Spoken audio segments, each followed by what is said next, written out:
Hello, everyone, and welcome to the Secondary Heroes podcast. This week, we have a special interview lined up. We're talking FiGPiN. This is your host, Trevor, and joining me as usual is... Hey, guys, it's Prague. This is Josh. And we have a special guest joining us this week. And this is Amado with FiGPiN. Nice. Welcome back. Thank you. Yeah, it's been a while, huh? Oh, nice little bookend to this pandemic. But yeah, you're here back again. Right. It's kind of fun. Right. See where things have come. 2019 is when, for us and shows, the world stopped. I mean, for everyone, really. So for everyone, and I think that's when we had talked the last time. I think it was we were talking early, like in the it was late like episode summer. 38 or something, and right. We're like 100 and something. No, the early episodes. Yeah, we live like by FiGPiN numbers, where we're like, oh yeah, that was FiGPiN number 620, and now we're like, oh, this is FiGPiN number 900. So yeah, exactly. That's like how we tell time now. We're coming up really fast on 1,000. Yeah. That's pretty awesome. Very nice. Well, it's good to have you back and talking the world of FiGPiN. Thank you. It's kind of exciting. So before we get too far, to those who don't know what FiGPiN is or don't know anything about you, can you give us like a brief overview of kind of what the company does and your role within the company? Yeah, absolutely. FiGPiN, I should have one, right? Like, I do have one. Let me see. Let me grab one here real quick. As he floats, we all hold one up. Oh, there we go. Yeah. See, I'll hold my. There you go, nice. Trevor. So nice. FiGPiN, it's all officially licensed art. They're 3-inch hard enamel pins. You see the little pins back here, and it's a collectible. It's taking the hard enamel format and making it a little bit larger than I think what people are used to. It's presented in this display case here. We have Hella here. So it's presented in this display case here, like a clear plastic case, and it's a way to take the characters that you love and display them, or just the weird thing about FiGPiN is that its last function is a pin. We started off, and I think it was like a kind of a smart strategy. If you're out trying to get new licenses, like every license has been taken, like every section of a license has been taken by everyone. figures, vinyl figures, like action figures, toys. Pins was kind of like no one was paying a lot of attention to it. So when we would approach these licenses and say we're doing like a figural pin, a lot of them didn't know how to kind of react to that, and they're like, sure, we'll give you a license for that. We don't even know what that is. Sure. So we initially we thought that that people would be like wearing them and or putting them on their pin boards and stuff, but we found like the majority of fans just like them in the box. Mm-hmm. They like them, and I have them in another box here. Like this is the case that they come in. There's the clear top, there's like a backer card, and then this post. So it's become really just a collectible, but in the format of a pin. Mm-hmm. And one of the other big differentiators with FiGPiN is that every single pin has a unique alphanumeric serial number laser engraved on the back of the pin. And so if you download the FiGPiN app, you can what we call unlock the pin, which means you put in the serial number and then it reveals to you the manufacturing attributes of that pin. What edition was it? How many of it were made? And then what sequence number your pin is in that production run. So if you had a production run of 2,000, your pin might be 1,250. And then the app gives you a score based on those attributes. After you get your score on the what we call the factory, the stuff that the pin is born with. Here, so this is like my app here. So we'll look at the Joker here. So like here's the Joker, and the stuff in the red capsule are the factory attributes: edition, volume, sequence, and then the stuff on the bottom here is what we call the story, which is what are the things that this pin has experienced with me as a collector. the first card in the story section is, when did I add that pin to my collection? Was I one of the first to add it to the collection? And you get scored accordingly. And then we have these other bonuses like cohort and chrono and boosts. And I don't know if you guys like follow this stuff, but they're just different interactions that you have with the pin and with the community. You take these two scores, you multiply them together, and that gives you the FiGPiN power. Like, that's the power level of the pin, and all of the pins in your collection added up together is your collection's power level. What do you do with this power level? You will be able to get exclusive access to like higher end, like rare exclusives that are going to be available only in the app. So the more you collect, the more your pins earn like power, the more stuff you're going to be able to get. And we've already done a few releases in the app that the only way you could buy a rare pin is if you have the FiGPiN app. If you've collected a certain amount of pins, if you've reached a certain power level, then it'll allow you to buy it. If you don't meet that criteria, then you can't buy it. Nice. I was unaware of that. Yeah. That's kind of cool. Yeah. So that's FiGPiN. Like, that's the that's the kind of the general scope of the company. My role in the company is I'm one of the co-founders of the company, and my fancy title now is Chief Product Officer, because what my responsibility is to make sure that every single touch point of the product is meeting the goals of FiGPiN. How's it packaged? How's it presented? How's it what is the digital experience like? What is the planning like? Are we hitting all the categories? Or hitting all the licenses that we have to? What is the customer experience like on .com? How do they receive the product when we ship it to them? How do they interact with us at a con, at our booth, or at our like warehouse party? So just everything product is kind of on me to make sure that it's a good experience. Nice. So you're like the CPO. The CPO. The CPO, yeah. Yeah, just no three. Yeah. I like that. That's fun. Well, very nice. So what's kind of the biggest thing that you think that's happened since the last time that you were on our show for you guys? Oh, yeah. So sorry, not like in the world. There's a lot. It's for a lot of things changed for FiGPiN in the world with the pandemic, and for me personally, so I can just hit those real quick. For me, at the end of 2019 was our big like first con year. We did Emerald City, then San Diego, then D23, then New York, and then as New York wound down, I used to live in New Jersey. Like in the late fall, my wife's like, "Hey, we're moving to California," and so 2019 was like the cons ended and my existence in New Jersey ended, and so we started planning for the move, which happened in the end of February. And for FiGPiN, it's the team has grown, our license portfolio has grown, the app and the technology is growing. So like it's really just about growth more than anything. And I think for the first part of 2020, it was us just trying to like figure out how we're going to go through this, because before that, the majority of our business was like what we call major retail, like selling at Target, GameStop, etc.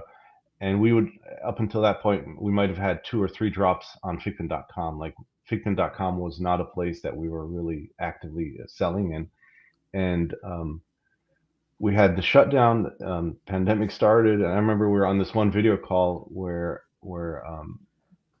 I'm telling the team, guys, I think we're gonna have to figure out like a really fast pivot here. We're gonna have to figure out how to sell directly to the consumer. So 2020 was the year when we really kind of changed course and started offering everything on .com, because there was a point when the big stores were just not buying product from, because they were, a lot of them were closed. There no malls were open, and Right. so we had to just figure that out quickly. Things have gotten a lot better now. There's still some kind of remnants of that. We have this supply chain disaster that everyone's dealing with right now. But I think in some ways it was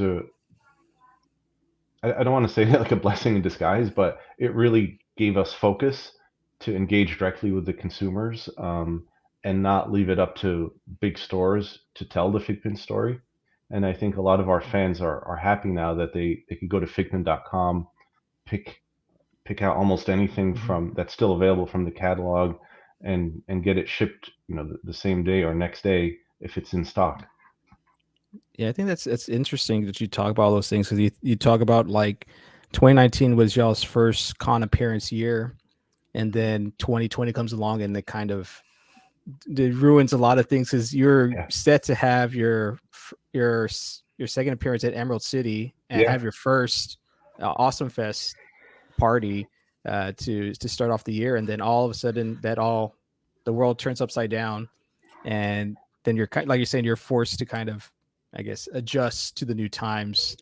And I think for a lot of companies, we look at, I guess for collectors, we look at FiGPiN and Funko, of how y'all adjusted to cater to the audience, still to the consumers. And it's good to see that you are still around, because I know a lot of companies struggle with that. And I'm sure, like you said, y'all had to kind of reorganize or kind of figure out how we are going to move forward.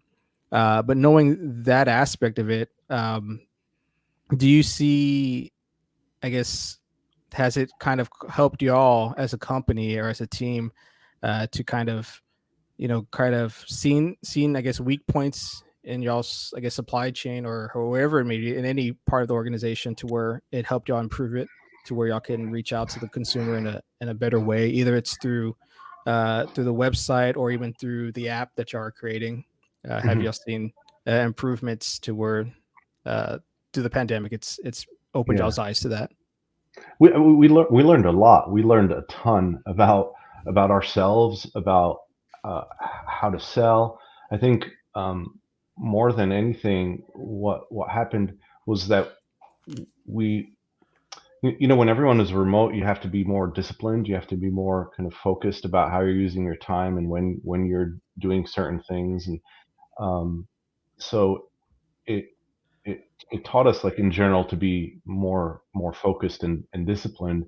And we also completely, when I moved out here, I was closer to our distribution facility in Irvine, because I'm in San Diego now. And so I just got like more and more involved on the business side or the logistics side of the company. When I was in New Jersey, I was like, I would do like packaging design and the app. But when I came out here, I started getting kind of my hands into everything. And one of I think our biggest accomplishments in the end of 2020 through 2021 was completely revamping how we do planning, and how we organize all of the kind of processes in the company. So we developed the run types that were published, and so now we have very clear models of what each pin's edition type is or run type is. So we also started developing in waves, and more kind of focused waves. We wouldn't do like one character here, one character there. It was always like a set, because we found an efficiency in developing like a wave of characters. And we just became more, and I'm repeating myself, but we became more disciplined. And I think it's now starting to pay off, because the rate at which we develop new products is growing. And so that allows us to add more properties, like more licenses to our portfolio. So as we were talking about earlier before the video started, we have NBA and MLB, and these are not small licenses. It's a huge catalog, so we have to look at it strategically, think about how we're going to start developing this stuff. we have another. I can't really talk about it. We have another thing that's happening in early February that is. It's probably one of the biggest things that's happened to us as a company, and I think it'll put in the world of pins and pin trading. I think it'll really put us on the map. So, 2022 is where all of the work and all of the structure that we built during the pandemic I think is going to start paying off for us. Nice. I think fans might not see that directly because fans have like a very limited view into the company. It's kind of like our social media and what we sell, but on the backside there's like a lot of stuff going on, and it's going to this year it's just going to be like one thing after another. So we're pretty excited about that. No, it's awesome. Do you think that the pandemic might have helped you spur creativity, where it might not have been, like the idea that all these setbacks actually helped push the company into directions they weren't thinking that might actually be more successful? It's uncomfortable to say that the pandemic, was good because it's been bad, like for so many people. So many people have suffered, but it really, it made us just run much better and like just run smarter. I'll give you an example. Before pandemic, our fulfillment warehouse in a good week, they'd be able to ship out 200 orders. After pandemic, like we completely gutted the systems, built it from scratch. We could put out 10 times that quantity now without even breaking a sweat. It's nice. Just learning to be efficient, learning to use systems, learning to use data. Like we hired in the end of 2021, we hired full-time developer to build like business intelligence software for us, planning software for us, because if you have like 3 licenses, and it's easy to kind of work those, but if you have like 50 licenses and each license has a few properties and each property has like dozens or hundreds of characters and they're all on different timing and different theatrical releases and different contract, you have to like manage all that data somehow, and at the same time make creative decisions, develop really high quality work. And I tell the team, like, in a lot of ways it's about data management, what we're doing right now. That we've kind of solved the creative part with the product. Like we know we've made an amazing product, and now it's just a matter of scaling it up. Sure. So yes, I think it's just it taught us to be smarter. That on the creativity side, we have like a very, very creative group of people, and I think creativity does come from focus. So if video calls and if focused meetings help with that, then we've definitely benefited from that. The app suffered a little bit in early 2021 because the user base kept growing, and so we had some growing pains there. But the stuff that has, because you have to remember with like FiGPiN and with the app, there's like a 6 to 10 month kind of lag of what you're working on now to when it's being released. Of course. Yeah. And so what everyone sees is going on right now. Like my mind is in like end of 2022, beginning of 2023 right now. So there's a lot of really cool stuff coming, and it's been, and this is the stuff we've been working on, most of 2022, like second half. So we'll see, we'll see what happens. We're all kind of like up in Seattle. The office is gonna, they're going to be getting back into the office in the next few months, and the team is kind of like, they don't know how it's going to be, right? Sure. They've been away from each other for it's going to be solid 2 years. So it's going to be an interesting kind of experiment to work with each other again in person. Yeah. I bet it will be. So speaking of licenses, I think this is the one thing that I run into a lot, because a lot of people talk to me about licensing for some reason, maybe because they know I'm a collector and they don't know why certain things aren't being made by the companies they love. And I feel like that's kind of one of the trickiest parts for any company that makes any kind of collectible, is dealing with licenses. Now, has there been a big company, you don't have to name them, but has there been a big company that has said flat out no to you? And if you tried pushing back, what was that experience like, if you don't mind? Yeah. A lot of the initial licensing conversations are done with like Dan, one of the partners, one of the co-founders. He does a lot of those, first contact conversations. I'll see some of them, I'll see the email strings on how that goes. I could tell you one thing, that in the beginning, Dan and Eric and Travis, like they were out there trying to get licenses, like knocking on Every doors and saying, door. please, please talk to us. Like,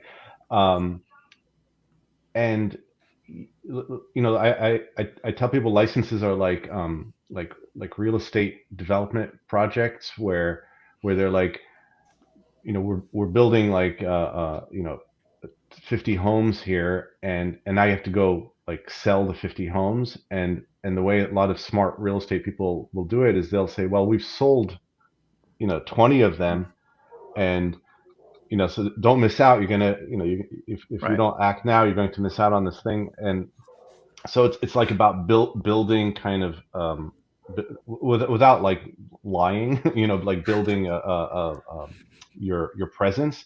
And so you get the first one, you get the first sale or the first license. That gives you a chance to go talk to the next licensor and say, see, we got this license. And then the next licensor is like, see, we have these two licenses. And it starts building like a confidence level up. To your question, yes, absolutely. There's this one license that everybody knows, and everyone knows that they are impossible.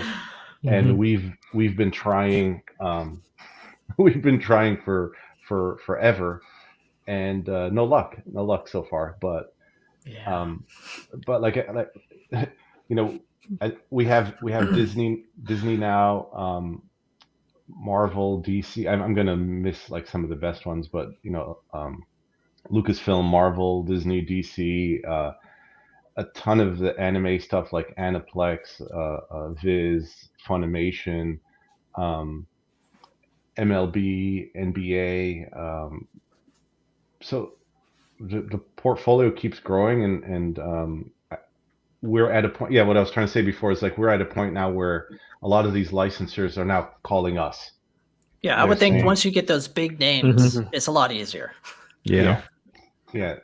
And so there's this, we've done quite a bit of Marvel stuff, and I forget the name of the experience in Disney, the Marvel campus, is that what it's called? Campus. I'm sorry, the Avengers campus. Yeah, they were opening up, and in their stores they needed some, they needed extra kind of pegs or extra merchandise in there. So they called us up. They're like, "You guys have done a bunch of Marvel. Is there any Marvel stuff that we can put in there?" If I had told you that story 2 years ago, you'd be like, "No way, no way would they ever call you, because you're not on their radar." So I think now we're on a lot of radars. People kind of know about us, and so we're getting contacted by a lot of really neat new licenses. That's exciting. Yeah. Nice. Very nice. Well, I was just wanted to see, like, for you guys thinking forward, like what you decide to do. I noticed that Dan likes to go on social media and ask fans, like, what do you guys want? How much of that really does go back to you guys? Like, oh, maybe we should look into that, or is that just like a general, like, just net, like, hey, let's just see what's out there? Or do you actually go, hey, so many people are saying this one thing, we'll do that one character, for example, or that one show in a universe or license? Well, it's the thing is, like, you have to look at sample size, right? If I ask 2,000 people their opinion and I get 50 responses, is that is that a good sample of the whole kind of collecting community? It Right. might be, it might not be. The biggest the biggest drivers in how we choose what to do and when to do it is really the contracts, right? When you sign a contract, it's for a year, maybe 2 years. We know that our development cycle, it can be, like 3 to 5 months. So you have to look at your contract portfolio and say, okay, well, we have to line these up in a certain way to fit within the licenses, and then also to meet the because the license have this like performance component to it, where you have to pay a certain amount of money just to get the license. Right. And so if you don't sell enough product, you have to pay that regardless. So the licenses play a big role in it. The buyers play a big role in it. So if you're going out to GameStop and Target and Walmart and showing them the portfolio of licenses we have, they might say, we're not really interested in like The Simpsons, but we're really interested in Dragon Ball. So that's Gotcha. another contributing factor. To your point about fans, absolutely. What they say, we kind of factor that into the planning. So it's a lot of inputs. So it's like the license, it's the buyers, it's the fans, and then we try to kind of release accordingly. And of course, now as the cons are coming back online, these events helps set up that kind of rhythm for us, because like this year we're going to Star Wars Celebrations, then San Diego, then Emerald City, then D23, then New York. And we know that at each one of these shows, we want to represent certain properties there. And so now it's kind of like a schedule that's already built for us, because we have to, develop these certain waves for these shows. And then if we're doing like one, if we're doing like one character for San Diego, we'll probably develop a wave of those, from that property. Around that. So that's also another contributing factor, that's another contributor to how we pick which characters and what to do and when to do it.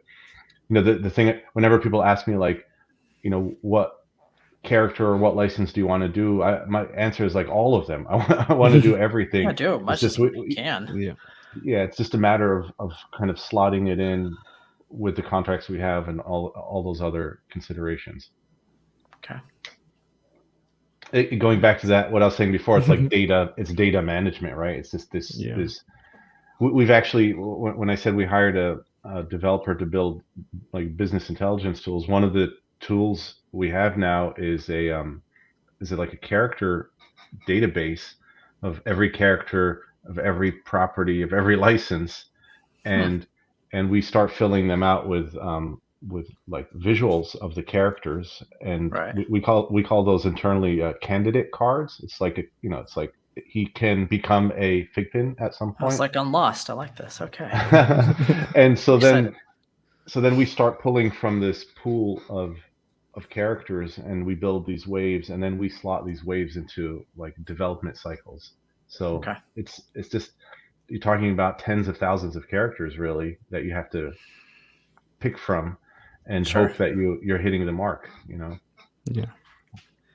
I guess you kind of have to feel out what is kind of the general, what's popular amongst fans. Like, okay, this is Stranger Things, who obviously want the core characters, but what about the other characters? Who's more popular?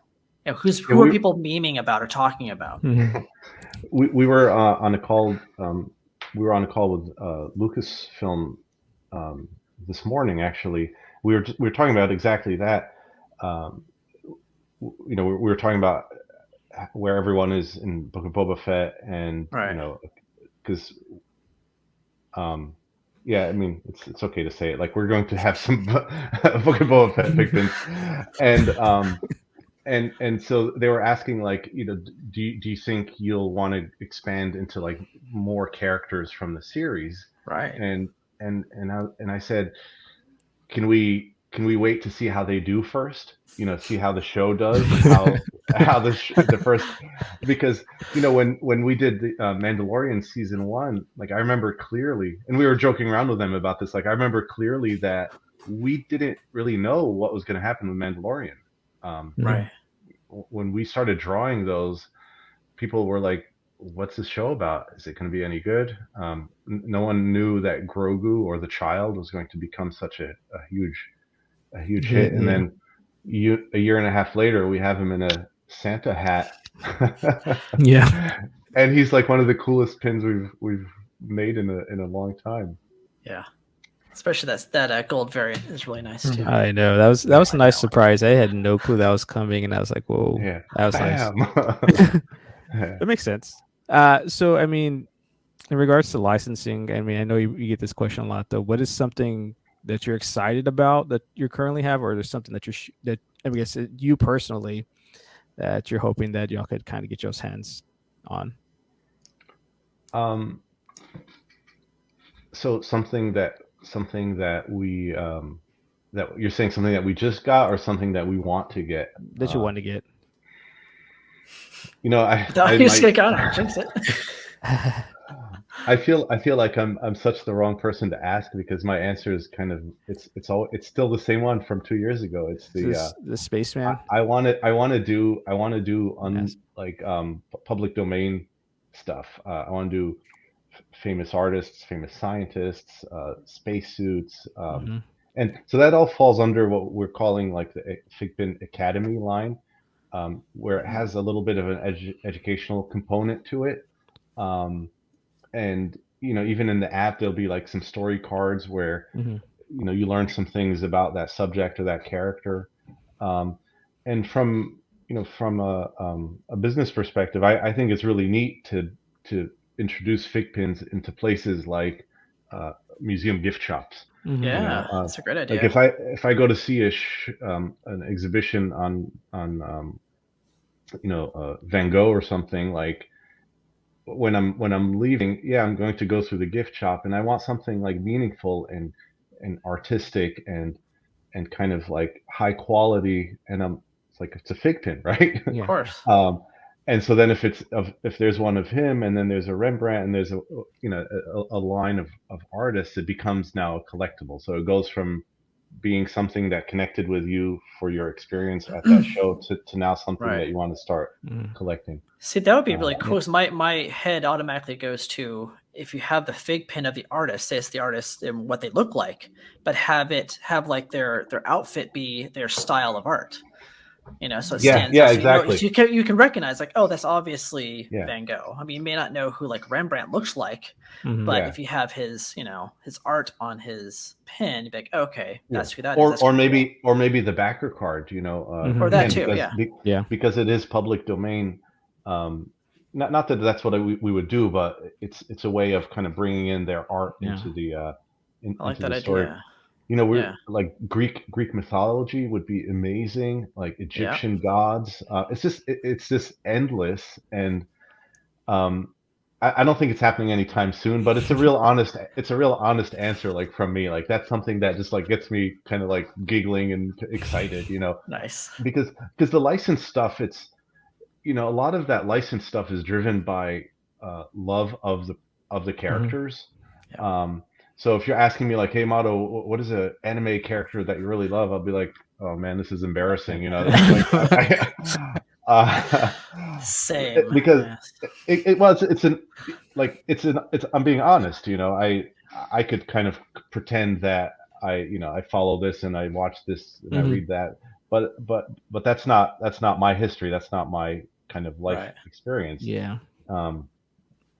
And so I think seeing like a row of like Greek mythology rendered in FiGPiN format would be like fantastic.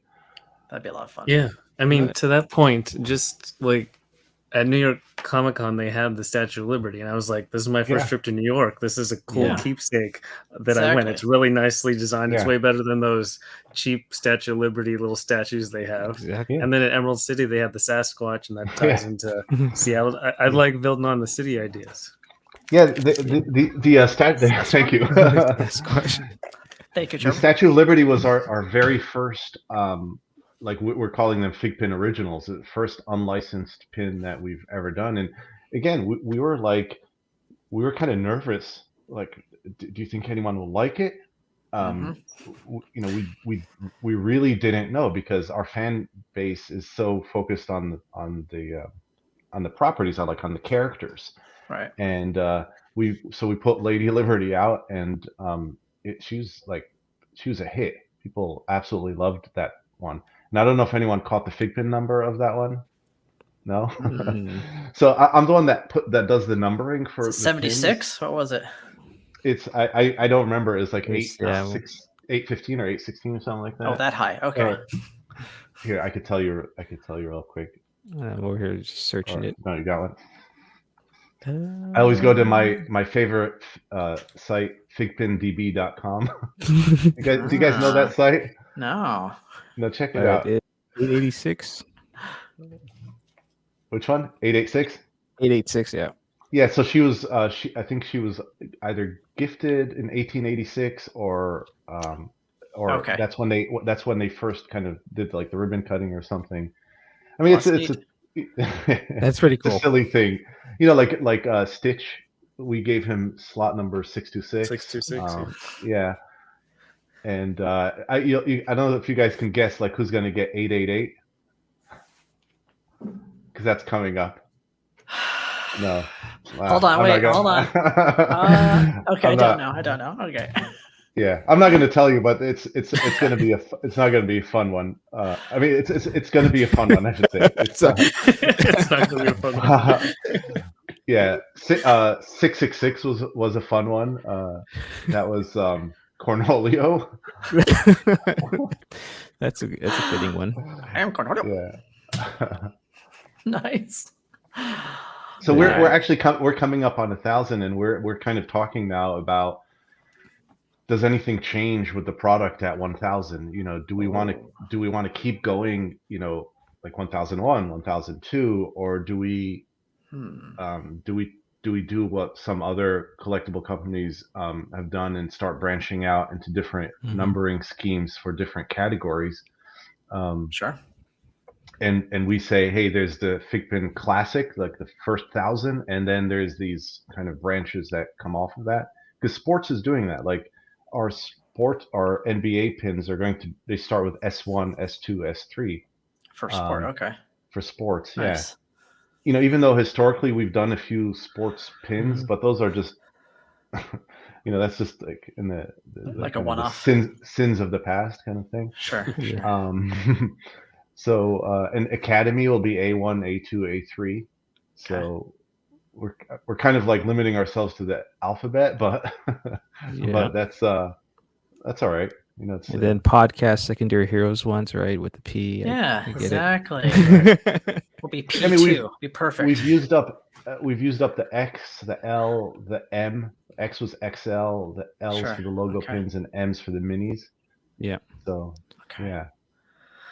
So then I didn't even check this one. So like I know y'all went pretty big with y'all's logo pin. Y'all did an XL. Is that something that's gonna have variants in the future, or is that just kind of like a one-off thing that y'all are just trying? I think the story with that one was that we had retired the XL format, and I think Trevor, you have an XL there. Yeah, the Mando. Yeah. The Mando, yeah. And then this guy. Wow, I forgot about him. So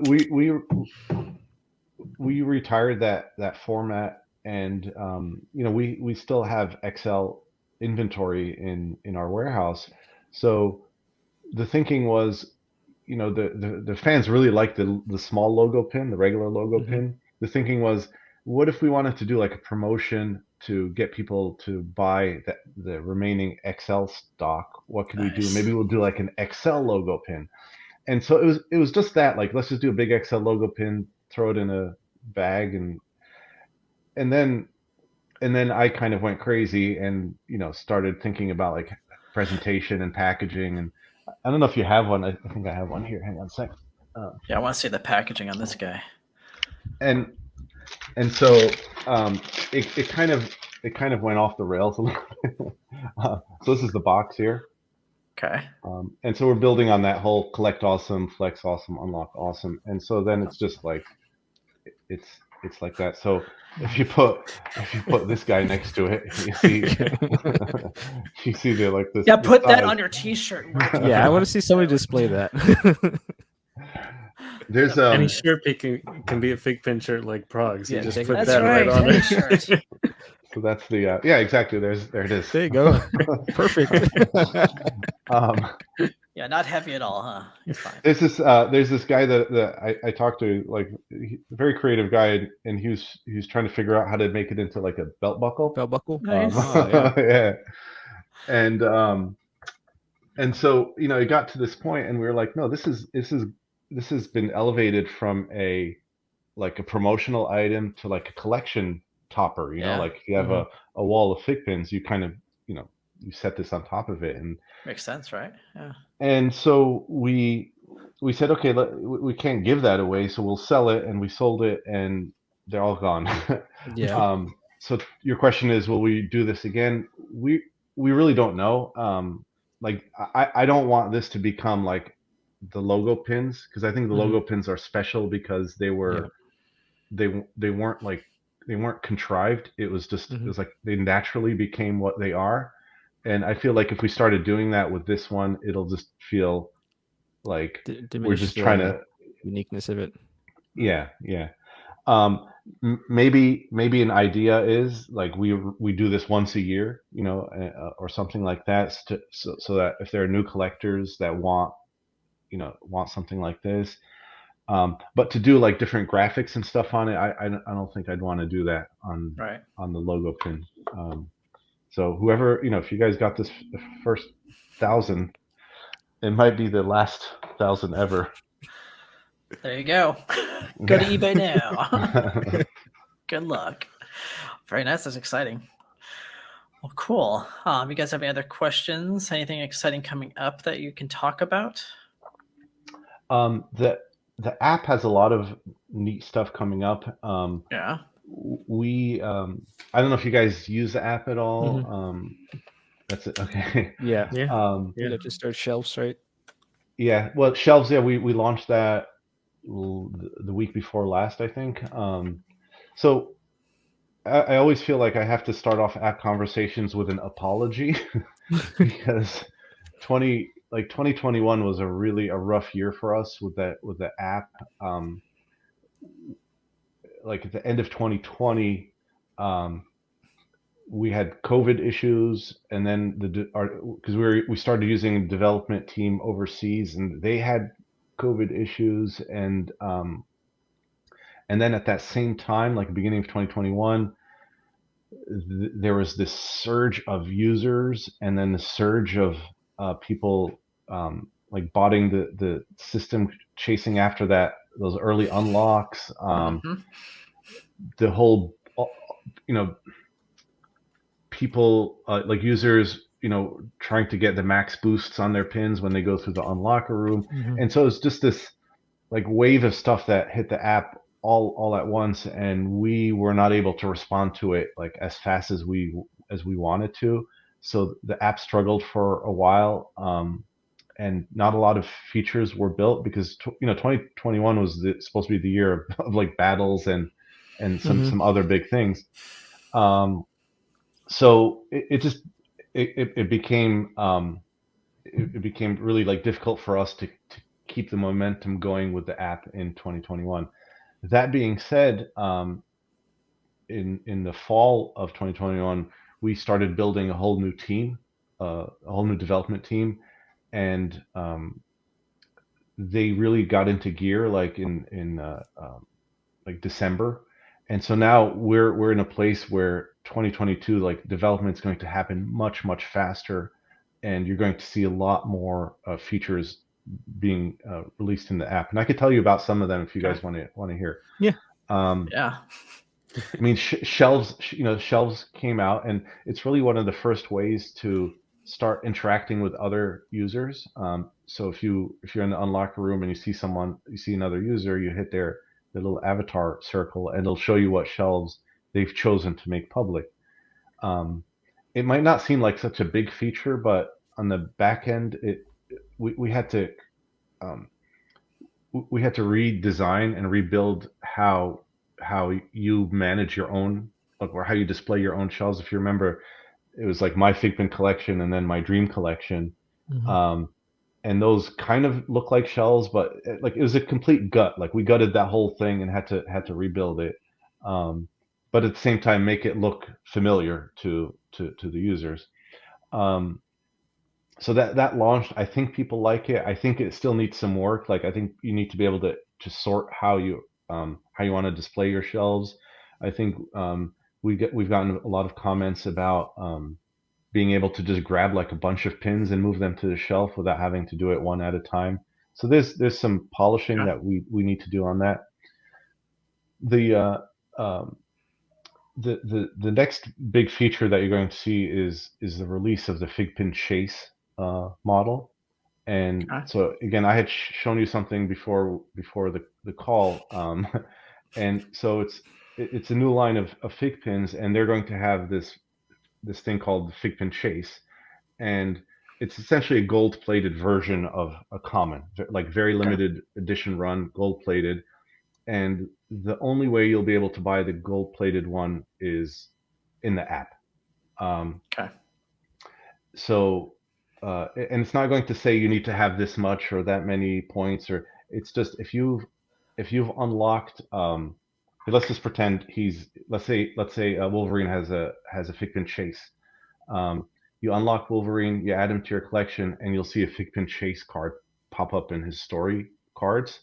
Okay. And so every week there's going to be a what we call like a chase day for this pin. So when that card pops up, you flip the card over and you'll see um, if you scored a chase or not. And it's I'm not going to go into the details of like how it's done, but everyone that has an unlocked Wolverine on that day is going to get into a pool where a certain quantity of them will be able to then buy the FiGPiN Chase. Nice. And if you don't get it next week, you get another shot at it. If you don't get it then next week, you get another shot at it. If you do get the chase, you have a certain amount of time to buy it, and if you don't, then it cancels out. And I think you could try again. So it's kind of our version of the chase model, because FiGPiN, like when we had done chase pins in the past in retail, they didn't really work because, as you know, Mhm. if it's not like blind box, Yeah. the guy at GameStop takes all of them. Yeah. You know Usually what how I it mean? goes. And so it just didn't, like, no offense to GameStop, but like Yeah. the like people know what to look for, and they can Mhm. see it right there. They'll just take it. They'll buy it. I mean, Right. and so we think that doing the chase integrated in the app is totally the right move, and that's something that's being kind of finished up right now. Soon after, we're going to have the ultras. Our first ultras. Uh, I think I talked about this a few weeks ago. We actually received our first ultra in Irvine, but I found a manufacturing kind of error in it, and so we're redoing it. It was a bummer because it was supposed to be released um, end of January. I mean, so it's going to push it back probably like 2 or 3 months. But on the app side, the ultra feature is I think really neat. So it's built around these four principles. If you buy an ultra, it's going to how do I say it? It's like it's power to the pin, which means your ultra pin is immediately going to have like probably one of the highest power levels in the app, just because it's cool and it's an ultra. Mhm. and and then it's power to the collector, which means the ultra is now going to boost your collector score up by um, by quite like a good amount of points. And so, what is the outcome of that? Is that you'll be able to do more boosting in the unlocker room. because the more collector score you have, the more boosts you get. Okay. And then there's power to the collection, which means the pins in your collection, they're the ones that enabled you to get the Ultra, because the only way you could buy the Ultra is, if you have certain power level and all of that. Right. So the Ultra is going to be able to kind of power up one or more than one of your pins by way of him being in by way of the Ultra being in the collection. Right. And then the last one is what we call power to the community. And that one is kind of like the complex beast here, but we think it's going to be a lot of fun. So when you unlock an Ultra, you'll have a card that you could kind of flip whenever you want, and we call that the Snap card. And so if you when you choose to snap the card, a certain amount of people in the unlocker room at that moment, they'll get issued a snap card, and half of them will have their boosts zeroed out, and the other half they'll have their boosts maxed to 100. Josh, was this your idea? Did you slip in here with this idea? I like it. And they could choose not to play. Like if they choose not to play, nothing will happen to them, and the card will just expire. But we thought it would be a fun way for Ultra to really like flex its muscle in the unlock, because the unlock room is turning into the kind of community space for us. So there's unlocker room. There's probably a lot of people kind of scratching their heads and saying, what about the unlocker room lobby that we've been talking about? Because we had introduced this concept of unlock days to help people who are far from the distribution center be able to to get a shot at early unlocks. But of course, you fix one problem and you create like 20 new ones. And so we created Unlock Day, and that created this like funnel surge into one of our someone on our team calls it created the 1-inch race, where you have like 500 people trying to funnel into this. And so the thinking was we would create an unlocker room lobby, and 15 minutes before unlock day or unlock time, this thing happens. We think we've come up with something much better than that, and so that's going to be the next feature we build after FiGPiN Chase Ultra, and then this new thing that we are calling tentatively we're calling launch. So that's yeah. So I think that's it's gonna fix a lot of problems. And let me tell you, like one of the biggest problems. When we have a like a retail exclusive pin like Bumblebee, for example, we sell that to Target, and then it's their property at that point. Like we can't really tell them like you must. I mean, we're not big enough to tell them like when it has to go on. We're not like Disney or something. And so whether they put it out like February 1st or February 3rd to February 20th or March 1st, we just don't have control over that. So imagine us trying to figure out when to set the unlock day for that. So what we did is we said like as soon as we start seeing reports of people finding it in retail, then we'll set the unlock day. Okay. Now, if you look at it from a consumer perspective, if you're new to FiGPiN, you never heard of this thing, you see this in retail, and you see like that there's an app, and you go to unlock the app, and the app's like, you can't have this experience for another 14 days. It's not the best thing for enticing like new people into the app. So we're trying to solve that problem, and simultaneously solve that 1-inch race, like of thousands of people trying to get that one position. And I think we have a pretty smart way of doing it. And I'm very confident that the fans, especially like the hardcore app fans, are going to like this new approach. All right. And then after that, it's on to battles. Yeah, and battles is going to be, I think if you guys track this kind of stuff, like there was like a proof of concept of battles that was built by a fan and put out. There's like a website where people were battling their pins and stuff. Wow.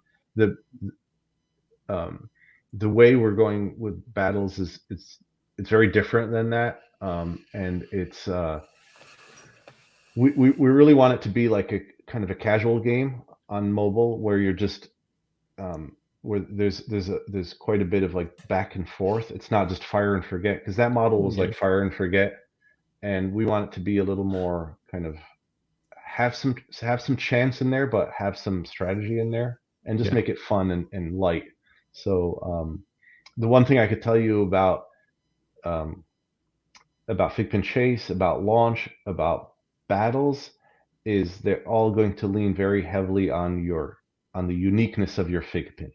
And Okay. what is the most unique thing of your FiGPiN? It's the serial number. Yeah. So that's the kind of common thread with all of these, is the serial number is going to mean a lot in determining, how you perform in FiGPiN Chase, um, launch, and then battles. So, Right.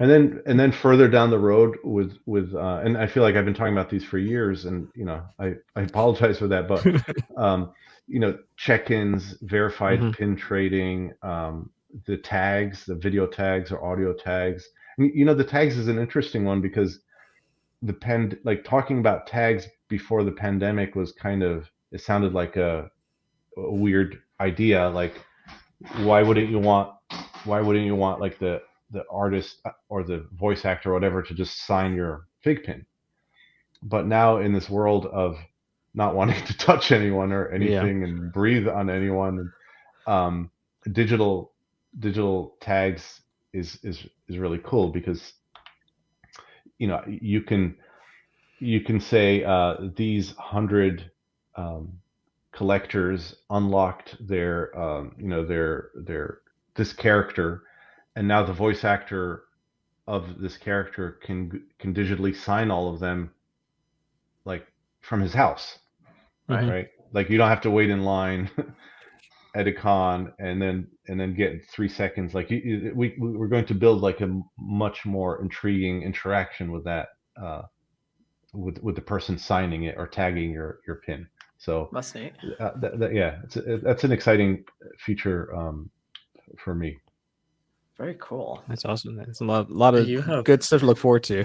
a ton Yeah. planned for the app. Like, I know that's your kind of like specialty within the company, but that's like a big distinguisher of all other collectible companies. I don't know anybody that really does serial number, and to kind of like having that idea at the start and then fleshing it out years down the road, it really lends itself to a lot of future like potential. Yeah, and that was, I think we talked about that like the last time we were on this show, about how the thinking was just put those numbers on, make sure they're unique, and we're future proofing the product, because we know down the road we could really benefit from that. Yeah. And here we are, like 4 or 5 years later, no, like 5 years later, and we're starting to cash those in. Nice. The chase that people have for AP pins, it can't happen without the serial number, right? Because as you guys know, like, we don't physically mark AP pins, so the only way to know the difference between an AP and a common is the serial number. Of course, that brings up the whole argument, like, well, that's not what the rest of the world does with AP, and you guys are a bunch of morons. But like, that's just how this is how we do it. Like, it's like one person makes their pizza one way, another person makes it another way, but everyone calls it the same thing. And I think, like, to that point, like, it doesn't have an AP mark on it, so that doesn't make it special. Like, why does putting an AP physical mark on a pin make that pin special? It's just a physical mark. It's like, now in this like age of NFTs and stuff, I think people are starting to kind of understand that, okay, like, we know they're the same physical thing. It's more about like the its origins or its digital ownership or its paperwork that matters, you know. And I think that's what the serial numbers really do for us. Yeah. No, makes sense. It's smart. So, speaking of NFTs, like I joke around, like when people ask me about NFTs, I'm like, you know, if I had like $1 for every time someone asks me what FiGPiN's going to do with the NFTs, let me cross that off my list of questions then. But there's a big but here. I think recently I think we cracked the NFT, the FiGPiN/NFT code, and if I can like stay alive long enough, I think that we have something really cool. Like we have a really cool play on that, and it's just a matter of us getting past these things that we're talking about, these builds. Maybe slotting it in this process, but you can't ignore NFT and what's happening with that, because it is absolutely about the nature of collecting and what makes something collectible. And I think FiGPiN really starts with its serial numbers, really starts touching on this idea, like, you know, if I have two, where's my Wolverine? Oh, here he is. So like if I have two Wolverines next to each other, we all know as like grown adults that they're identical. Like, I mean, more or less identical, that they're made in the same factory at the same time. And that the markings on them is kind of step one to making each one different. Yeah. And then if they're individually marked, then you could start tracking their stories or their histories, you know. And so now if you're tracking their stories and their histories, why do you need this physical thing, right? That's kind of like the extension, right? And we know that there are a lot of FiGPiN collectors who buy the FiGPiN, get the serial number, put the pin in a bin, and never ever see that thing again, because now their whole collecting experience is digital. Yeah. So I think it's important to not discount that, but at the same time, if you are going to kind of dip your toe in that world, you have to do it like from a place of knowledge and from a place of like real thoughtful, kind of meaningful, like creative work. You know, saying like, we're just going to make, we're just going to mint 100 different versions of this character, and that's an NFT. That's like lazy, you know. I think we have to find something that really kind of passes the FiGPiN test. Nice. Because we do choose to make everything hard for ourselves. So, like this format, like the hard now. I was on a chat call with Eric last night, talking about like art and the metalwork and the techniques on the metalwork and stuff. It's like a really hard format to master, because it's like making stained glass windows. You know, you're making these metal wells and then filling them with enamel. So if you remember on like our older FiGPiNs, if you have like a face and there's like a shadow on the face, you run a metal line there. But you know, or you could like do a screen print. But so if you run a metal line and it's not done like really well, it'll look weird. So it's a hard format, and I think anyone who's tried doing pin art or manufacturing pins will know exactly what we're talking about. Last kind of thing about the art is when we work with Disney on like the Disney catalog, like people from the Disney pin trading kind of world, you know, they look at our pins and are like, it's like some of the nicest stuff we've ever seen. You know, and you know, I think they have like the full spectrum of like pins over there, from stuff that looks pretty, you know, kind of easy to stuff that's like very, very nice. And our stuff is just like, everything has to be like AAA, every single one. You know, again, we don't take the easy road. But I mean, So that's if we are going to do an NFT, it's going to be the same thing. It's going to be like really difficult. Nice. Awesome. Yeah. And thanks for the time. I mean, that was a lot. I didn't think it would go that long. But yeah, if there's anybody that's kind of want to hear, we know we kind of refer back to the last episode. It's episode 38. So I know we had Dan and Eric and Amado as well. If you want to kind of, if people are listening, you want to listen back to that and kind of more of a history of FiGPiN, and it kind of helps to follow up on this one as well. So yeah, nice bookend. Yeah, for sure. Yeah, for sure. So will I see you guys in any of these upcoming events, like celebrations or? Oh yeah. Okay. Yeah, we'll be as there. long as I'll be a celebration. as long as that flux kind of like solidifies itself. Yeah. Hopefully it's still going. So yeah, definitely. Yep. We'll be out there. Awesome. Looking forward to it. Yeah, definitely. Looking forward to everything FiGPiN has planned. Yeah, it's going to be a crazy couple of months, and you'll kind of see it happening in the next couple of months. So we're very excited.